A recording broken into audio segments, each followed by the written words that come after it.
Hey everyone, welcome to Mom Talks. It's our regular scheduled time, Fridays at 11 o'clock. I'm Laura with St. Louis Children's Hospital, and I am joined by Dr. Spiegel, a psychiatrist at Children's, and we are continuing our series talking about teenagers. So today we're going to talk about disciplining our teens. As usual, submit your questions. We want to hear from you. I don't have teens, so I want to know what you guys are worried about when it comes to disciplining them, grounding them, punishing them. Help us talk through this. So I guess to start out, how do we transition our kiddos and maybe our tweens into those teenage years of discipline, rule setting? So the thing I want everybody to kind of think about is that you can have a normal time in the, let's say, middle to late elementary school years. Okay. Where kids are pretty good at following the rules. In fact, developmentally, they want to follow rules. They like rules. I can't wait for that time. That sounds amazing. Which is actually really different than the toddler years and really different than the teen years. Yeah. So you get a sweet spot right in the middle. You do, and they are primed to, at that age, sometimes tell you when you're not following the rules. Oh. And when other kids are not following the rules, it makes them uncomfortable. Okay. So that fits really well with certain parents' ways of thinking about how things should go.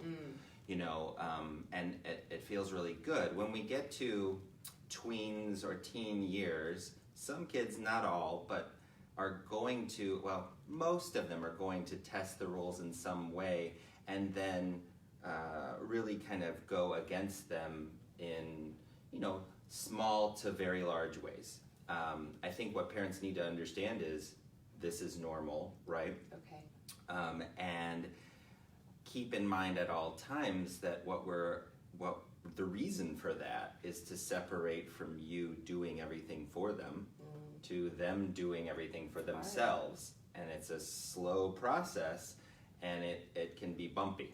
I was going to say, it sounds like it's almost like we've prepped them for this, and now they're trying to do it whether we want them to or not, and it can come across as frustrating. It's a little bit of a power struggle, and we try and set them up for success through those things.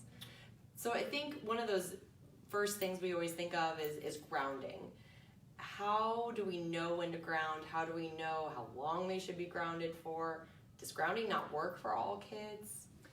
So yeah, I mean, I think we think of grounding because we got grounded is probably why we think of it. And we were once kids, we were once teenagers, and what we reach back into for our bag of tricks sometimes is, how did my parents handle this? Yeah.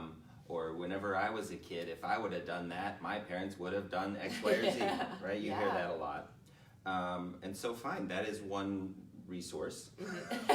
Okay, apparently it's not the only one. All right. Right. Noted. So a framework of grounding fits into the category of correction, and more specifically into the category of punishment.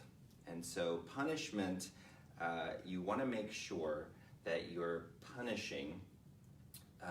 The reason for it is to make sure that a serious violation of the rules, whether it's a toddler or a teenager, that serious violation of the rules doesn't happen again. So yeah, this is not just our little bitties. This is spanning from across the board. It starts when they're younger and it goes up into the teens. And I think it's important that you said serious violation. It's not just you broke the rules, this is what it is in our house. It's a serious violation. So what would serious violations, in your brain, you know, in your opinion, when it comes to our teenagers? So every household has its own basic rules, and we want to make sure, first of all, that everybody in the family knows what they are, and that they're consistently talked about and enforced, and every parent in the family kind of knows what they are. Yeah. But serious violations of the rules are not subtle. Staying out all night, borrowing your car without asking, right? Skipping school. Someone called that stealing their car. Right. Those things, they're not subtle. Okay, they are going to make you angry, right? Just like the small violations of the rules or oppositionality is going to make you angry. the advice would be, no matter if it's small or large, to do your best to get in touch with your own emotions, whether it's made you anxious, scared for them, whether it's made you sad, how could they do this to me, or angry at them. Right. To deal with that on your own. Get over that on your own. Yeah. They're not your therapist, right? How could you do this to me? Why are you making me feel this way is not a good conversation, right? It's the conversation about a serious violation of the rules is going to start with, tell me what happened, you know? Okay. Tell me exactly what went on. I want to know.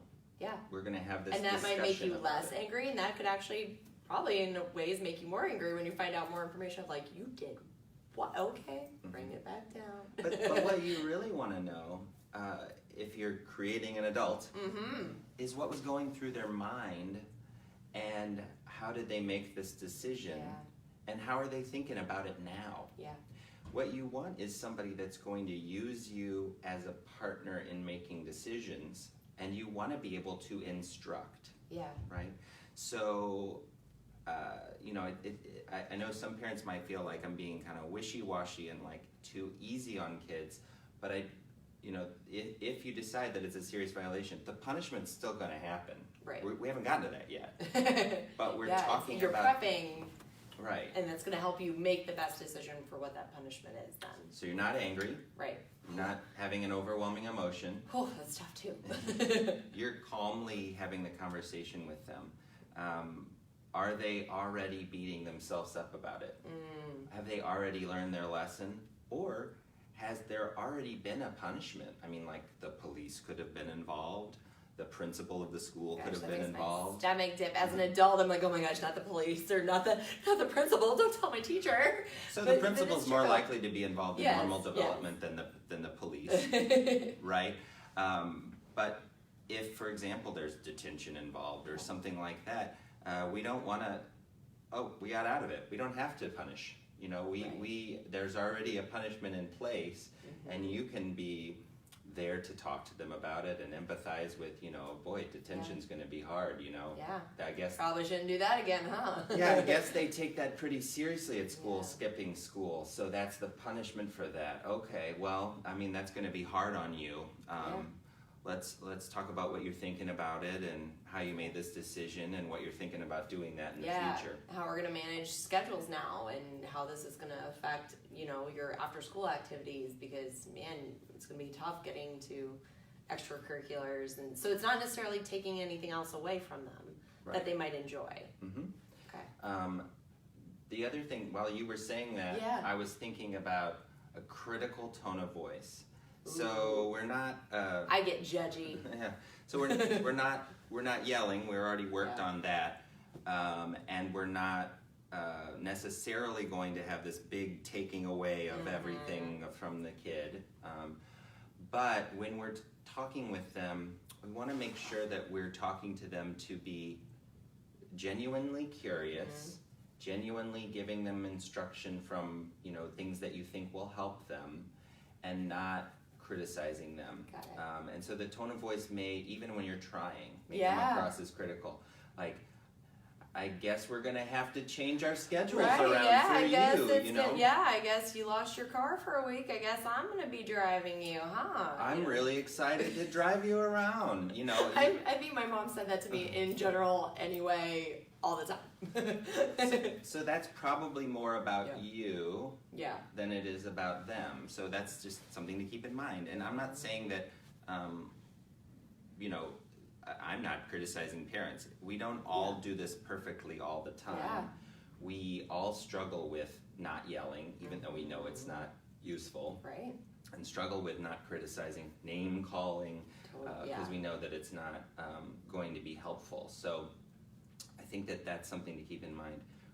If we circle back to grounding, I do have a few thoughts. So in anger, we tend to overground, tend to overtake things away, whether it's all of the things, all of the electronics and all of your activities and everything. You can't go to prom and you can't, you're grounded for a year.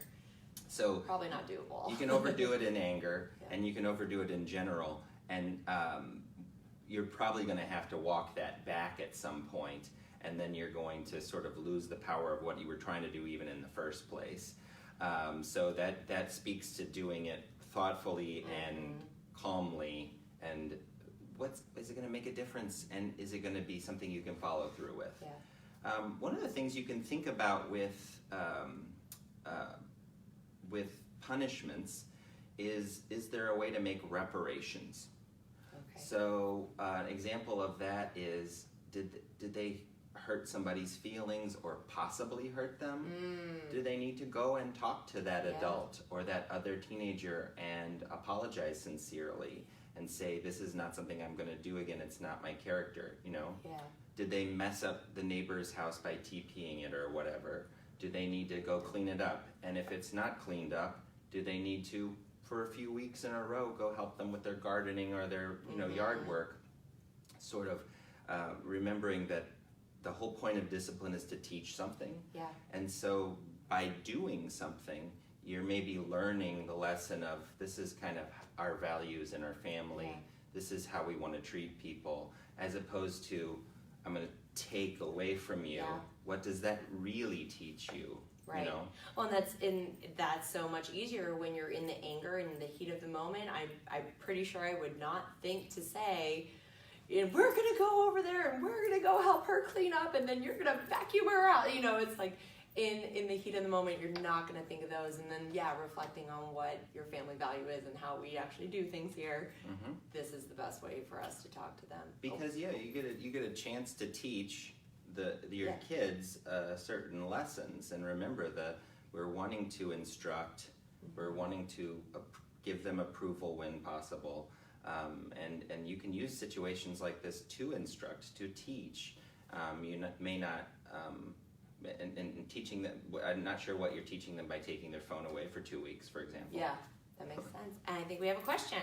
So one of our viewers is asking, when should a consequence actually be enforced when a child or a teen does something wrong? Okay, so kind of the timeline. So they do something wrong. We as parents have calmed down. Apparently that's very important. That's critical. Noted in my household now. Then kind of how does the process lay out from there?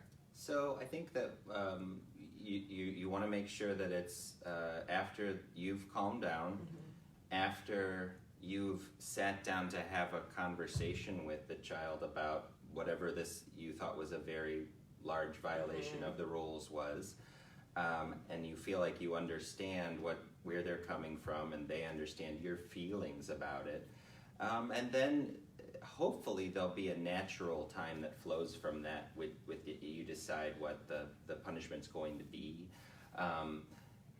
Whenever we're talking about very minor, not following the rules of the routine of the house, that you're going to be kind of reminding and supervising consistently and continually. Yeah. Reminders to do homework, to do chores, to go to bed. Those are kind of the sort of drudgery work of parenting. Chronic. You're going to be doing it, and sometimes kids will do it right away, and sometimes there's a lot of reminders that happen before they actually do it, or maybe they half-heartedly do it, and then you have to be like, I know, actually I want you to do the dishes that I asked you to do. So that is right there in the moment. Taking some time from really more of a serious violation, like I said, is fine, and maybe there's the discussion that you're not angry, and then you think about it. You're not sure what the punishment is going to be, if any, and they're thinking about it too, and maybe there's a time where they don't know if they're going to have a punishment or not, and they don't know what it's going to be, and that may be part of the punishment for them, and maybe you need to talk to your husband or your wife and kind of reflect and things like that. That's not the most important thing happening here, you know? So how do you determine whether they screwed up, they stayed out 2 hours too late past curfew, they didn't call, they didn't say it, and then here they come sauntering in and just thinking it was fine, versus some kind of rebellion or some kind of it's hard. I would think it would be hard to discipline a 17-year-old who is going to leave for college next year. It seems like that would be hard. So how do you determine a mess up, a serious violation, mess up, versus I'm starting to push back on you, I'm starting to rebel, I'm an adult, I can do what I want? How do you identify those, and then how do you manage it? I think that it has to do with, again, the conversation and communication with the child. Oppositionality or pushing back can happen sometimes when the rules are not developmentally appropriate anymore.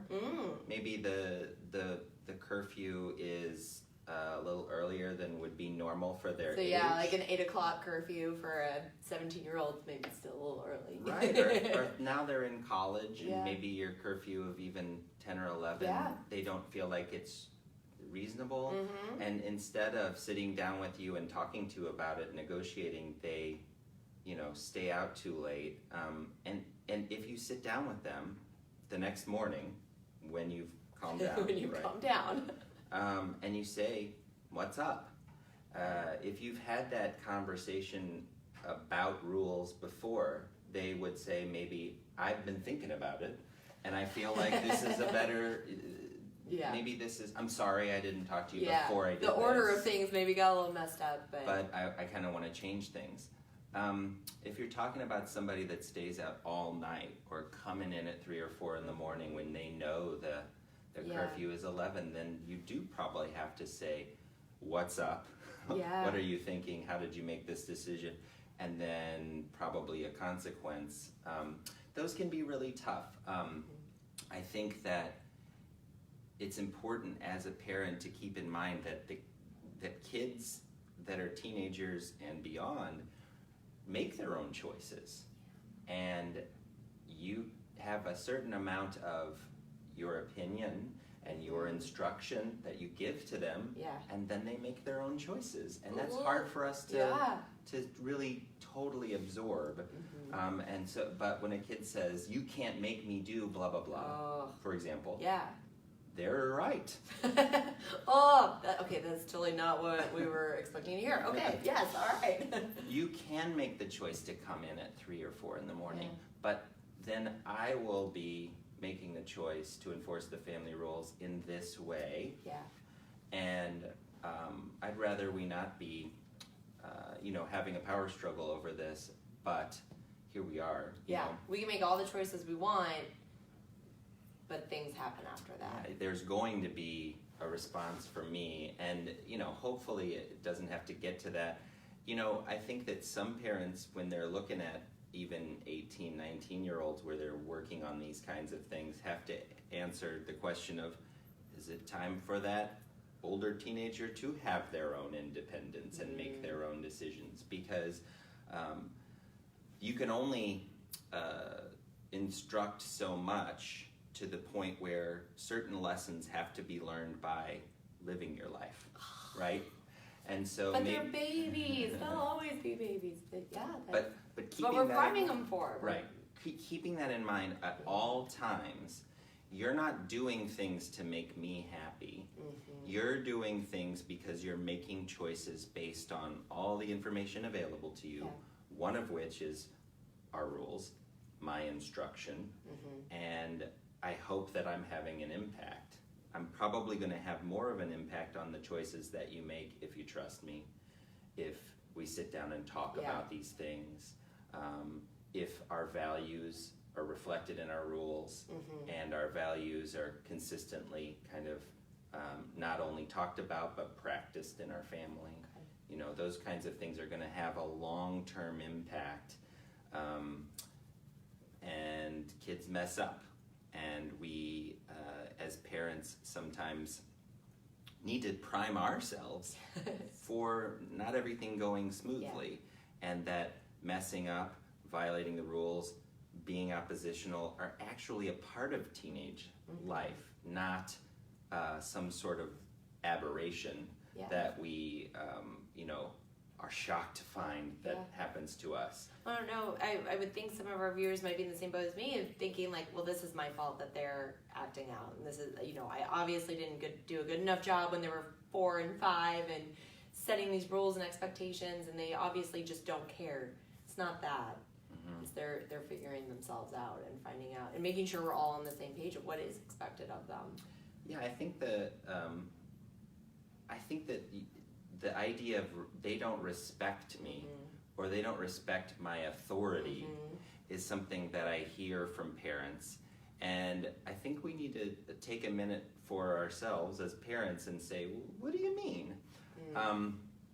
If you're not feeling respected because of the actions of your kids, that may be because you have a different idea of how authority is going to work, and why do you want to have complete control over the behavior of your child, and is that really what the dynamic should be? And that doesn't sound like it's attainable, so you're almost just setting yourself up for some disappointment and probably frustration, and you have to imagine, like, pretty brutal cycle. If you were a teenager, even if you're whatever age you are now, and some other person had complete control over all your actions, how would you feel towards that person? Yeah. Not so great. Yeah. Right? And would that be somebody you want to open up to? Would that be somebody you want to learn from? Right. No. I mean, it's a drill sergeant, right? Right, and that's something we had kind of talked about before off camera of, when your kid does mess up, you don't want them to lie to you. You want them to come to you. So it sounds like kind of these steps, and a step like those serious violations, like how can you kind of prime the pump so that they come to you next time, and before they make those choices, or when they make those choices again, because it might happen more than once. Right. Going down that road. Right, and so I think that if you are finding that your child is doing this again and again, you may start to worry, like, what am I doing wrong? You may worry about, is there something going on for them? We do always want to make sure that we keep in mind that professional help is available, right? Not every child's behavior is always normal, and you may start to worry about that. Now, that doesn't mean that you're diagnosing yourself or your child necessarily, but you're getting that extra help. If parenting is really hard on you, it's causing you to be anxious all the time, scared all the time, angry all the time, maybe you need some extra support or help for you, like we're doing, sitting around down talking about this. How often do you do this? Not very often, and it's easy to be hard on yourself. It's easy to be disappointed in yourself as a parent and be disappointed in your kiddo. Like, this is not what the plan was. Like, come on, guys. Right.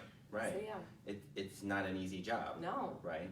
And so there's that. And then, if your child needs extra help and you want somebody else to kind of help talk it through, that's important too. But I do think that when things aren't going well at home, it would be interesting if more parents thought, maybe I need a little help with this hard job. Then what's wrong with them? Okay. Yeah. No, it makes total sense. But both things are reasonable questions. I think parents, for the most part, especially when they're quite angry, are, what's wrong with you? Right? Might be the first thing out of your mouth. But if you do give yourself time to calm down and talk to your kid, you realize totally different conversation we're gonna have. Really different. Yeah, the violation wasn't maybe as bad as I thought, or I was just, maybe it's even surprise. I could see that happening. You have these sweet, perfect little kids, and then they screw up, and you're like, what is happening? So maybe it's not even anger, maybe it's just pure surprise. Right. And so I guess thinking through that, if you're reacting from an emotional level of, how could you do this? This isn't what I thought who you were, those kinds of things. Really think about how those questions are going to come off to a child who may already be beating themselves up. And so they're feeling bad, and then you come in and say, not only are you in trouble at school and you did the wrong thing, I'm also going to lay this. How could you do this to me on you? Very disappointed in you. Right. Yes. Right. And if that's the response you're going to get from your parents, like, might be hard to open up to them about stuff. Taking care of these babies into teenage years, it's brutal. But I think this is very helpful. I think this helps set a lot of expectations, a lot of groundwork, So a couple of those key steps in taking the minute, don't talk to them in anger, reflect on the situation, decide what the severity is, and then kind of coming to these conclusions together. So helpful as always. Thank you so much. Thanks for having me. We will see you guys next week. We are going to continue our series on teens, talking about the conversations you should have with your teenagers that maybe you didn't have with your family growing up. Their use on social media, how do you maintain your privacy? Should they open a credit card? Should you do drugs? All those kind of conversations that are No, you shouldn't do drugs. You shouldn't do drugs. We'll just answer that one now. How do you have those conversations, and maybe what's changed since you were teenagers? So thank you for joining us. We'll see you next week at 11.